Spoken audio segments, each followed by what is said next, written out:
E aí pessoal, tudo bem? Aqui é o Guido Oliveira, eu sou MVP em Cloud Data Center Management e hoje eu vou mostrar para vocês como criar relatórios HTML usando o PS HTML.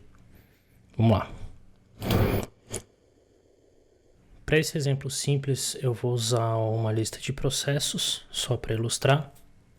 E eu vou fazer aqui no VS Code, que é o editor que eu venho utilizado agora para fazer os scripts. Vou aumentar aqui um pouquinho. Então, a primeira coisa que a gente precisa fazer é certificar que o módulo PS HTML está instalado.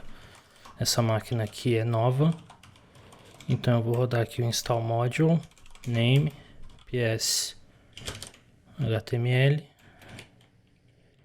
scope current user. Vou colocar o verbose para ver o processo aparecendo. E aí ele vai baixar o binário do módulo da galeria do PowerShell. Eu dei um A aqui para ele aceitar. Legal, o módulo está instalado na versão 0.8.2. Como que ele funciona? O PS-HTML ele é um DSL, Domain Specific Language, ou seja, você consegue declarar ele como se fosse uma configuração JSON dentro do PowerShell. E aí você não precisa ficar lembrando exatamente toda a sintaxe do comando, é um pouco mais simples de fazer. Eu vou pegar aqui primeiro processes e vou chamar de processes, a minha lista de processos. Eu vou declarar aqui uma variável chamada HTML. Você pode chamar do que você quiser, basicamente. E eu vou abrir aqui o bloco HTML. Numa página HTML a gente tem head. Nós temos body também.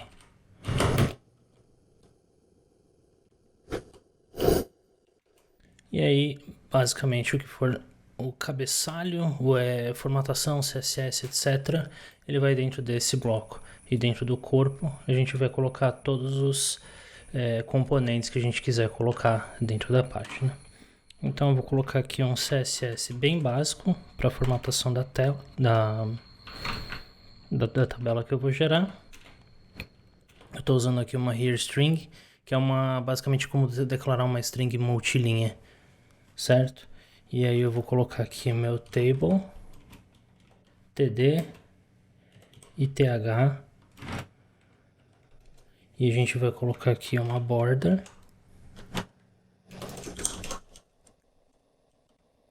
de 2 pixels, solid black, e eu quero colocar um border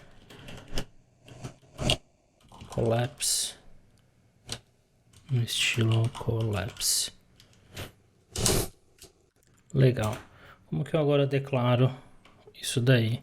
Ele vai dentro do meu style. Eu vou colocar aqui um script block com a minha variável CSS. E aí ele vai ter um type de text CSS.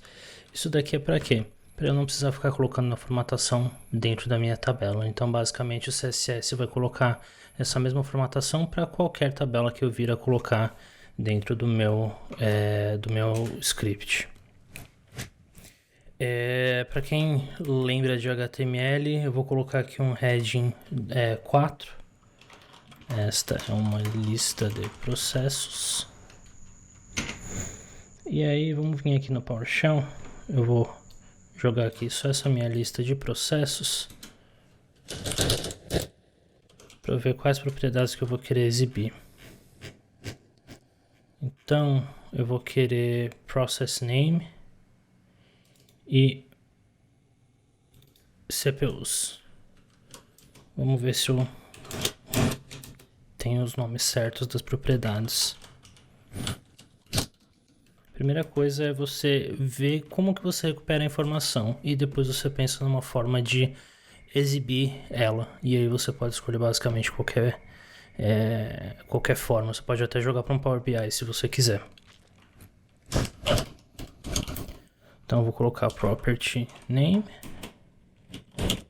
e CPUs. CPU não veio, então vamos ver qual que é a propriedade aqui com getMember. Eu tenho aqui então CPU, vamos ver se é esse. Legal, é esse mesmo. Então é isso que eu vou colocar na minha tabela, name e CPU.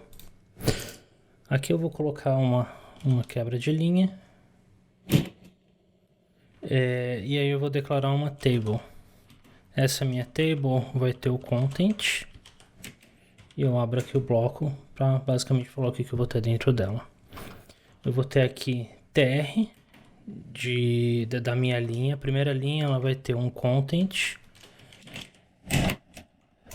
de th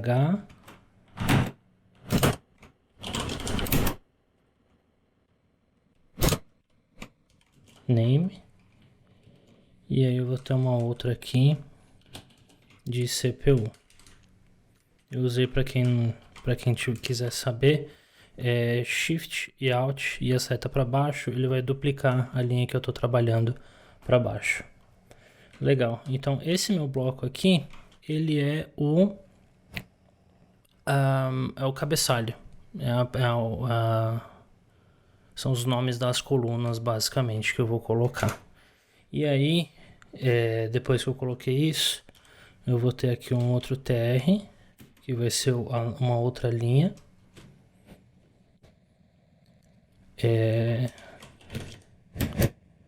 Eu vou abrir aqui, aí agora eu vou fazer um for each process in processes, e aí eu vou colocar o conteúdo dessas linhas. E aí eu vou ter aqui um td, o content. O meu content vai ser, aí eu coloco um script block aqui, $process. A primeira era name, então eu vou colocar ponto .name, certo? E a segunda, CPU. Legal. Esse é bem simples. Você pode tratar a informação como você quiser. Tem aqui também um parâmetro style, que aí se você quiser você pode colocar de repente um background color.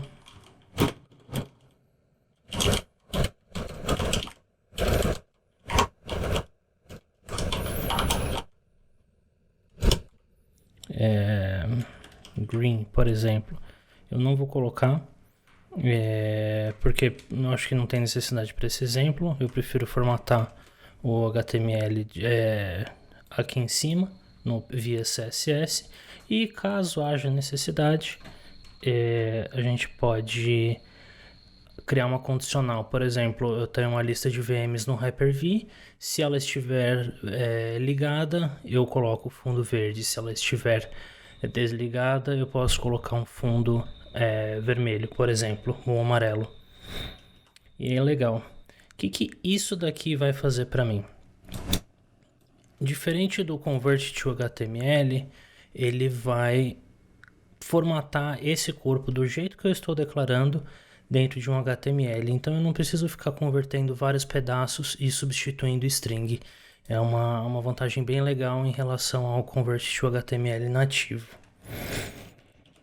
Uma vez que você fez isso, você pode vir aqui com Alt File, vou colocar o path. Opa.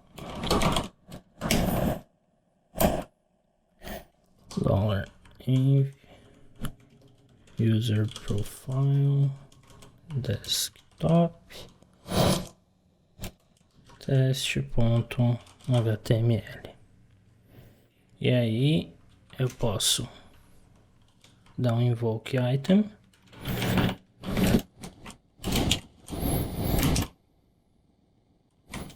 path e eu copio o meu path aqui de cima. O que ele vai fazer então? Eu vou jogar o conteúdo dessa string para dentro do meu HTML e em seguida eu vou abri-lo. Vamos executar aqui.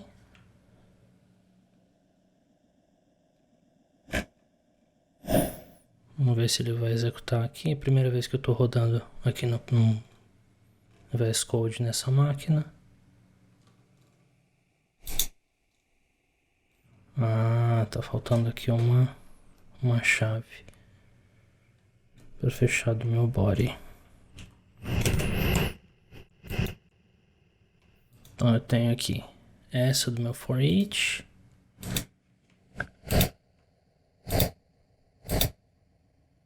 O meu body e aqui o HTML. Vou copiar aqui simplesmente então, dar um CLS para limpar e eu vou executar. Não achou um parâmetro que vale path. Isso daqui eu acho que era file path. Vamos lá.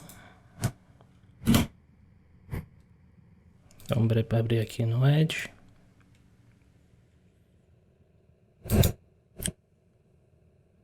O que eu fiz de errado aqui? Ele gerou aqui o meu H4. Eu tenho uma tabela CPU.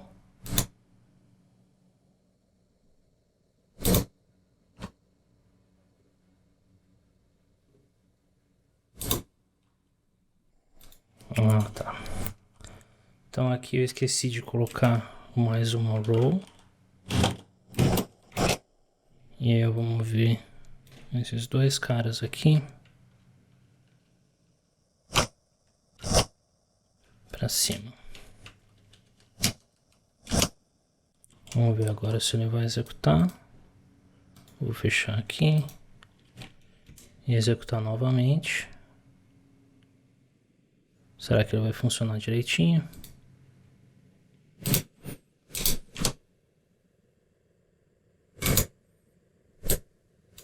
Agora ele gerou aqui uma lista.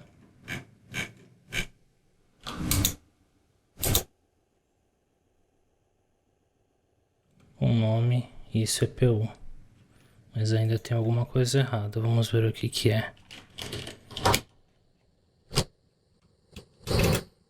Process. Será que eu estou colocando o nome errado? Ah, eu coloquei, ó, um C só. Mais uma vez. Tentativa e erro quando a gente está gerando um script. Olha só que legal. Aí agora eu tenho 100%. Ele formatou corretamente meu nome, a CPU, e está gerando um item aqui por lista. Isso poderia ser uma relação de serviços, logs do Event Viewer, usuários do AD, que você já tem o corpo em HTML para poder enviar por e-mail para você. E dá para fazer bastante formatação bacana aqui e evoluir isso daí. Depois eu vou ver se eu faço algum tipo de exemplo um pouco mais avançado, só para ilustrar, mas o básico é esse. E quando vocês estiverem fazendo, vai ter muita tentativa e erro, muita mesmo. Muitas vezes eu mesmo acabo, quando eu estou fazendo, eu esqueço algum detalhe ou outro, porque não é algo que eu faço diariamente. Geralmente eu jogo direto para Excel, para poder fazer envio por e-mail, mas para envios de relatório HTML, a ferramenta ela é muito legal, é muito mais completa do que, de repente, o que você tem de nativo. E a performance é super legal, e você pode, de repente, até usar isso para fazer uma documentação do ambiente, tá bom? Espero que você tenha gostado. Se você gostou, considere se inscrever no meu canal, dá um like, comenta, me fala o que você achou. E se você tiver alguma dúvida, pode mandar uma mensagem pelo meu blog guidooliveira.com, tem um formulário de contato lá. Até a próxima.